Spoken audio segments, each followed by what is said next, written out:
बजाना कला गांव के मेरे बहुत ही सम्मानित बुजुर्गों, मेरे भाइयों, मेरी माताएं, बहनें, गांव का सरपंच हमारा भाई मेहर सिंह जी, पूर्व में सरपंच रहे मेरे बड़े भाई दीपचंद जी, सभी मेरे सम्मानित बुजुर्ग, आज आपसे आशीर्वाद लेने के लिए हमारे भाई देवेंद्र कौशिक जी आपके बीच में आए हैं और इन्होंने अपनी बात आपके बीच में रखी है।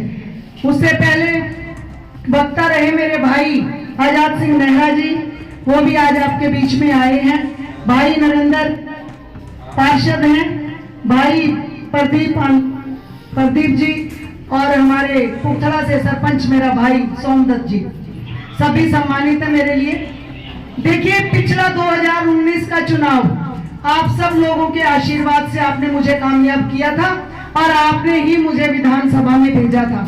और ये गांव वो मेरा प्रिय गांव है जिन्होंने हमेशा प्यार और आशीर्वाद मुझे दिया। यहाँ से हमेशा आप लोगों ने मुझे कामयाब करके भेजा, कोई बिचौलिया नहीं था, मैं सबसे सीधी जुड़ी हुई थी, सारे सीधे आप मेरे से थे, सब आप मुझे आशीर्वाद देते थे। आपके आशीर्वाद से ही मैं विधानसभा पहुंची थी और आपसे मैं वायदा करके गई थी कि कभी भी आपके मान सम्मान में कोई कसर नहीं छोड़ूंगी और आपका सम्मान बढ़ाने का हमेशा प्रयास करूंगी। और विधानसभा में पहली बार किसी एमएलए को बेस्ट एमएलए अवार्ड मिला 90 के 90 एमएलए में, तो आपकी बहन को मिला, आपकी बेटी को मिला। और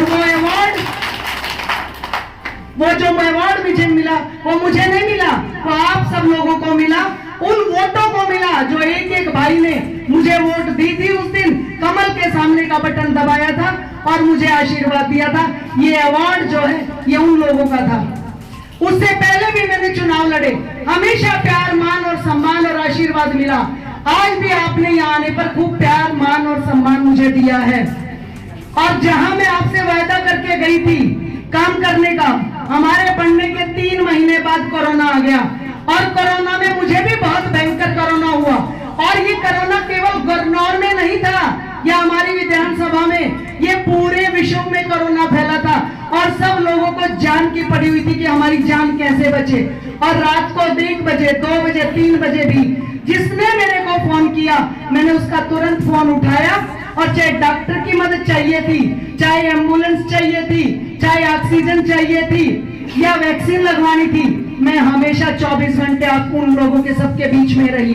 उसके अलावा भी मैंने हमेशा ये सोचा कि किसी के मान सम्मान में कमी ना रही हो। कोई एक व्यक्ति भी यदि ये कह दे कि मैं घर पर आया था और मुझे मान सम्मान नहीं मिला या मैं रास्ते में मिला था, या बनने से पहले तो ऐसे थी और आज बनने के बाद ये व्यवहार में चेंज आया है, तो ये सब चीजें होते हुए मैंने आपसे कहा था कि हम गन्नौर में गवर्नमेंट कॉलेज खुलवाएंगे। मैंने गन्नौर में गवर्नमेंट कॉलेज खुलवाया, एक सीएचसी बनवाई। आज गन्नौर के उस गवर्नमेंट कॉलेज में 300 बच्चे बच्चियां जो प्राइवेट में पढ़ के फीस नहीं दे सकते थे, वो बच्चे आज वहां पढ़ रहे हैं। एक छोटी सीएचसी हुआ करती, वो 100 बेड का सब डिविजन हॉस्पिटल में परिवर्तित कराई। इन दोनों की आधारशिला माननीय मुख्यमंत्री जी को 25 तारीख को रखनी थी जब सनपेड़ा आए थे, लेकिन आचार संहिता पहले लगने की वजह से रह गई। लेकिन ये सब काम, पैसा भी इनका मंजूर हो चुका है और क्लासें तो आपके आगे मैंने बता दिया लग ही रही हैं। तीसरा बहुत बड़ा काम था कि 550 एकड़ जमीन किसानों की बहुत ही कीमती जो गन्नौर में अधिग्रहण करके पड़ी हुई थी और उसका जो है अंतरराष्ट्रीय फल फूल मंडी बननी थी, उसमें मैंने सबसे पहले बनते ही माननीय मुख्यमंत्री जी को बुलवा के और उसमें 3,500 करोड़ रुपए मंजूर करवाए।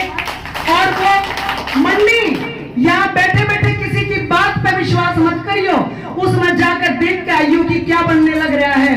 महाराष्ट्र की सबसे बड़ी कंपनी नागार्जुन कंस्ट्रक्शन कंपनी उसको बना रही है और उसमें 540 एकड़ में 10 एकड़ में तो रेजिडेंशियल बनेगा जो वहां ऑफिसर होंगे और 17 इतने बड़े शेड जो 1200 मीटर लंबे शेड है वो शेड बनेंगे।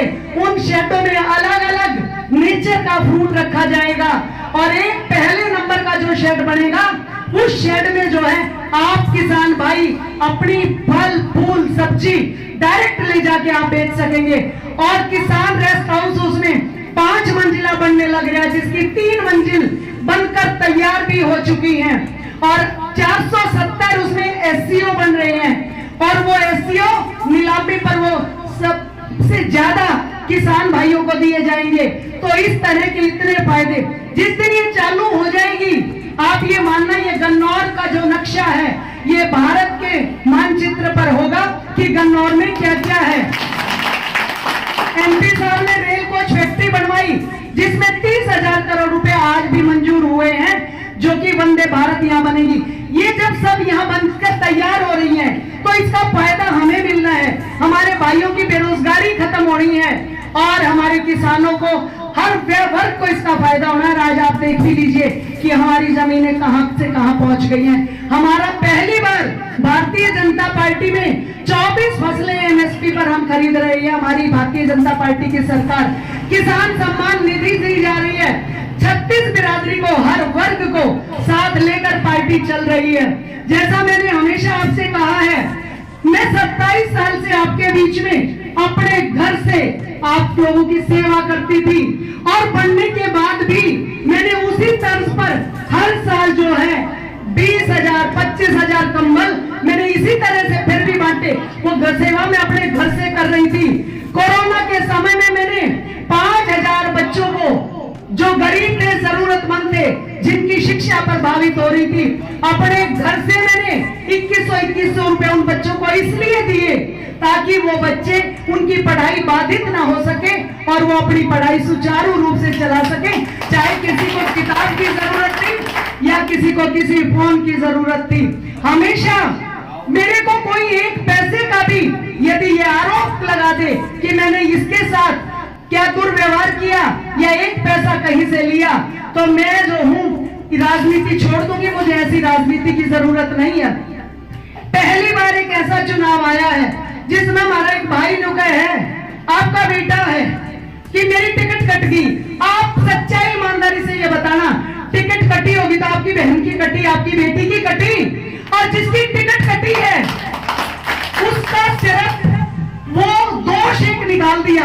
अब भाई मैं गुनाहगार हूं, जो वो मुझे कह रहे हैं ना कि गुलाम है, मेरा कसूर सिर्फ इतना है, अब मैं अपने धर्म पे खड़ी हूं, अपनी ईमानदारी पे खड़ी हूं और मैं पार्टी के साथ खड़ी हूं, क्योंकि पार्टी ने टिकट जो है देवेंद्र कौशिक को दिया है। और मैं धर्म के साथ आपको कहती हूं, अगर यू टिकट आपके बेटे को इस गांव में दिया जाता तो भी आपकी बहन, आपकी बेटी इसी तरह उसके साथ खड़ी मिलती। लेकिन मर्यादा इतनी खत्म ना करे। आए दिन नई नई वीडियो, मैंने 25 साल में 27 साल की उम्र में आई थी, सारे बुजुर्ग मेरे सामने बैठे हैं, मैंने आज तक किसी चुनाव में किसी का नाम नहीं लिया, किसी के लिए एक शब्द भी मैंने गलत नहीं बोला। और पहली बार इतनी भद्दी भाषाएं रोज की रोज। एक बार तो कहता है एमएलए बड़ी, ठप्पा लगाया, बच्चा के रिश्ते लिए, बात बढ़वाया, अब चली गई। उस बेवकूफ इंसान से ये पूछो, अब इतना जोश में होश मत खो। अरे जो बहनें एमएलए नहीं बनती, बाप बालका के रिश्ते तो उनके भी वो हैं, बात उनके भी भरे जाते हैं, और इतनी मरी हुई नहीं थी। अब भाई उन बच्चों के रिश्ते नहीं होने थे या बात नहीं बने, तो सोच के बोलना चाहिए। छोटू राम जी कहा करते कि पहले तोलो फिर बोलो, उसने सारी मर्यादा खत्म कर दी। और जिस दिन आप फार्म भरवाने गए हुए थे, मुझे लगता है आपको मेरे से ज्यादा तकलीफ हुई होगी जिस दिन फार्म भरने के लिए भरवाने आप गए। किस लिए मेरे लिए इतना बुरा बोला? मैं चुनाव लड़ रही हूँ क्या? अरे जो चुनाव लड़ रहे हो हमारे टक्कर तो मेरा लाग जाएगा, अपने बराबर के ठाडे का टकरा एक बार एहसास हो जाएगा। तो मेरे को इतना कमजोर समझ रहा है क्या? मेरे को हर बात का जवाब देना आता है, अब इतनी कमजोर नहीं हूँ। और अभी 2 दिन पहले गुम्मड़ गांव में खड़े होकर यूं कह रहे हैं नोटा के कोठे भर लिए, तहसीलदार पर चली गई। एक भी तहसीलदार को लाके खड़ा कर दे, अगर एक तहसीलदार, एक भी आदमी ये कह दे अब 1 रुपया भी किसी से लिया है तो मैं राजनीति छोड़ दूंगी। आपके माध्यम से एक और भी बात बताना चाहती हूँ, पूरे के पूरे 90 एमएलए में पूरे हरियाणा में एक आपकी बहन ऐसी थी जिसने पहली बार तहसीलदार को पकड़वाया, जो तहसीलदार 87 रजिस्ट्री विदाउट एनओसी कर रहा था उस दिन। और जैसे ही मैंने उसको पकड़वाया, दुष्यंत के पास महकमा था, मैंने दुष्यंत जी को फोन किया कि भाई ये तहसीलदार जो है लोगों को ठग रहा है, कागज लेकर इन रजिस्ट्रियां करता है और ये रोज इन गरीब लोगों का पैसा जो है लेके भाग जाता है। उसने उसको सस्पेंड कराया और वो तहसीलदार जाके इसकी गोद में बैठा और इसने उसको बहाल करवाया, क्योंकि ऊपर इसका आका भी बैठा था और इसने वो गोहना में लगवाया, राजो सोनीपत में लग रहा है और मेरे ऊपर कीचड़ उछालता है। जो आदमी खुद शीशे के घरों में रहता है और वो मुझ पर कीचड़ उछाले, बड़े दुख की बात है, इसकी ये बड़ी शर्म की बात है। और उसको जो है आप ये बता देना आपकी बहन आपकी बेटी कमजोर नहीं है और ना मैं चुनाव लड़ रही हूँ और एक एक बात का जवाब देना मुझे आता है। पहली बार इतना गंदा इतना चुनाव में जो है भाषा का प्रयोग इसने किया है। अब आए दिन जो है एक नई ऑडियो डाल देता है, सिर्फ मेरे लिए, मेरे को टारगेट करके 2 औरतों को पकड़वाया। अब भाई पाछा इसने अपनी टिकट निर्मलता दे दी थी और अपनी वोट भी दे दी थी और ये एमएलए बनवा दी, तो कहने कि इसका धर्म नहीं बनता कि इसका साथ दे। आपके माध्यम से उसी गांव में खड़ी होकर पूछ रही हूँ, भाई कौन सी टिकट इसने मेरे से दी थी पीछे? मैं तो 5 चुनाव लड़ चुकी थी आपके बीच में। क्या ये गांव में मेंबर था, सरपंच बना था, कदे क्या बना था, मेरे को ये बता दे।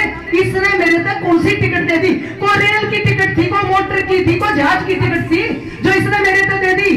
कौन सी इसकी वोट थी जो इसने मेरे तक दे दी? तो ये सोच समझ के बोलना चाहिए। जो जिन से ये बुलवा रहे हैं ना, मैंने उनकी भी एक की पहचान है और वो कल रात आके माफी भी मांग के गए। अब क्या करें, गलती करा दी इसने, कलवा दिया। मैं किसी से नाराज नहीं हूं, मैं आप लोगों का मान सम्मान करती हूँ। मेरे दिल में दुख था, आप मेरे अपने थे, मैं गांव में थी, मैंने अपना दुख आपके आगे रख दिया और मुझे पता भी है कि आप सब मुझे समझते हो। आगे भी भविष्य में जिस तरह से आपकी बहन आपकी बेटी खड़ी रही है ऐसे ही खड़ी रहूंगी। सबके मान सम्मान का जो ध्यान हमेशा मैंने रखा उससे भी ज्यादा रखूंगी। कभी आपकी गर्दन नीची नहीं होने दूंगी, कभी भी। उसको भी बता देना, आज भी खड़ी होकर गांव में वायदा करके गई है, अब मेरे को शेखपुरे से भी ज्यादा प्यारा मेरा गांव बजाना है और आपके मान सम्मान, आपकी इज्जत मेरी इज्जत है। आपकी इज्जत उछालने में उन्होंने कसर छोटी नहीं, पर मेरी इज्जत है। मैं आपकी बहन हूँ, आपकी बेटी हूँ और जो व्यक्ति बहन या बेटी का सम्मान नहीं किया करता वो कभी जिंदगी में तरक्की कर भी नहीं सकता। और मैं तो हाथ जोड़ के भगवान से एक प्रार्थना करूं, हे भगवान सिर्फ इतना ही देना जितनी मेरी औकात है, उससे ज्यादा मत देना, क्योंकि बहुत ज्यादा अगर रोशनी भी कहीं दिख जाए तो आदमी अंधा हो जाया करता है और वो सब कुछ भूल जाता है। तो मैं आप लोगों के बीच में आई, आपने इतना प्यार दिया, मान सम्मान मुझे दिया और जो है आपने इतने आराम से मुझे सुना, आप लोगों का तहे दिल से बहुत बहुत धन्यवाद। और एक बार यही फिर कहूंगी, मेरे भाई का एक एक वोट आप कमल के चुनाव चिन्ह के सामने का वोट बटन दबाकर मेरे भाई को कामयाब करना, विधानसभा भेजना।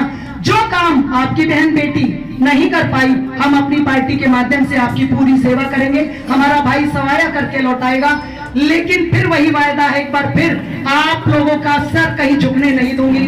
धन्यवाद। जय हिंद, जय भारत।